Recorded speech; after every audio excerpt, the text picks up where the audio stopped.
জীবনে অনেক কুজন মানুষ আসবে, অনেক সুজন মানুষ আসবে। কুজনকে করতে হবে বর্জন আর সুজনকে করতে হবে আপন, তাহলেই জীবনে সৌন্দর্য আসবে। তুমি তোমার জীবনকে কিভাবে সাজাবে এটা একান্ত তোমার নিজস্ব ব্যাপার। হে গাইস, আসসালামু আলাইকুম। Myself Sadia, welcome to my another blog. আশা করি তোমরা সবাই অনেক ভালো আছো। আলহামদুলিল্লাহ, আমিও অনেক ভালো আছি। আজকে ভিডিওর শুরুতেই মাছ মাংস নিয়ে বসে পড়েছি। আব্বু মাছ মাংস এনে দিয়েছে, যেহেতু আগামীকাল থেকে মাহে রমজান।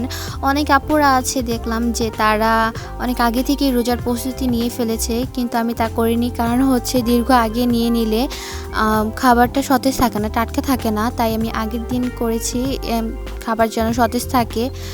বেশি দিন খাবার এভাবে রেখে দিলে জিনিসটা তত একটা ভালো টেস্ট আসে না, খাবারের টেস্ট তেমন একটা ভালো আসে না।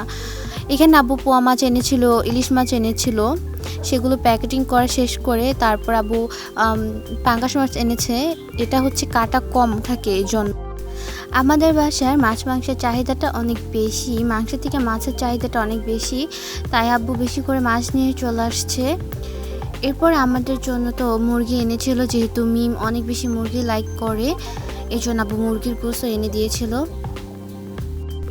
আর আপনাদের কাছে আমার রিকোয়েস্ট, আমার ভিডিওগুলো যদি ভালো লাগে তাহলে লাইক কমেন্ট করবেন, আর আমার চ্যানেলটা সাবস্ক্রাইব করে পাশে থাকা ছোট্ট বেল আইকনটি একটু চেপে দিবেন।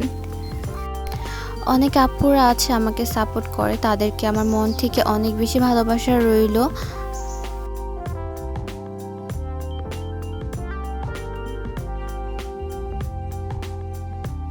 মুরগির মাংসগুলো প্যাকেজিং করা আমার প্রায় হয়ে গেছে। এরপরে আব্বু দুধ এনেছিল, সেগুলো বোতলের মধ্যে রেখে দিয়েছি। এরপর এগুলোকে ফ্রিজে রাখার জন্য চলে গিয়েছিলাম। ফ্রিজে এগুলো রেখে আগের ভিডিওতে আমি ফ্রিজটা ক্লিন করেছিলাম, আর সেটা তোমাদের সাথে শেয়ার করেছিলাম। আমি উপরে থাকটাতে নতুন করে যে মাছ মাংসগুলো এনেছে সেগুলো রেখে দিয়েছি। তারপরে মাঝখানেরটার মধ্যে আগে যে মাছ মাংসগুলো ছিল সেগুলো রেখে দিয়েছি, আর নিচেটার মধ্যে দুধ বোতল দিয়ে রেখেছি, সেটা রেখে দিয়েছি।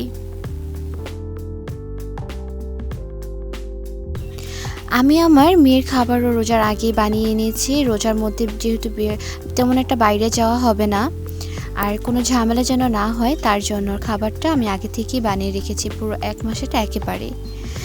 এখানে আমি আদা রসুন ব্লেন্ড করে রাখতেছি, কারণ হচ্ছে রোজার মধ্যে যদি আদা রসুন ব্লেন্ড করা না থাকে, সময় মতো হাতের মধ্যে যদি না পাই, তাহলে কিন্তু কোনো কাজই সুন্দর মতন হয় না। যে কোনো খাবার বানানোর জন্য কিন্তু আদা রসুন ব্লেন্ড করা অবশ্যই দরকার, আর এটা থাকলে অনেক কাজ অনেক সহজ হয়ে যায়। তো আপনারা এটা করে রাখবেন, তাহলে আপনাদের অনেক সহজ হবে। তারপরে আমি ডাল ব্লেন্ড করে রেখেছি, কারণ হচ্ছে পেঁয়াজও বানানোর সময় ডালটা আমাদের অনেক বেশি কাজে লাগে।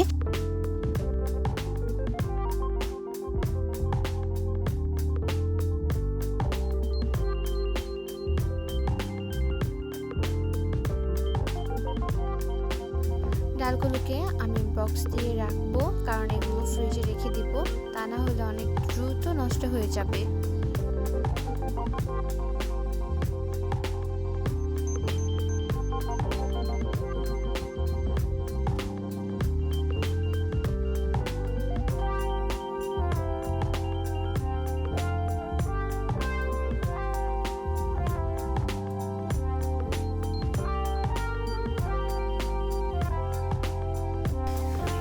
তারপর আমি চিকেন রোল বানানোর জন্য বসে পড়েছিলাম। আর এই চিকেন রোলটা বানাতে আমার তেমন একটা প্রবলেমও হয়নি, কিন্তু এটা করতে আমার অনেক বেশি ভালো লেগেছিলো, কারণ এটা আমি প্রায় বাসায় বানাই, আর এটা বানাতে আমার অনেক বেশি ভালো লাগে।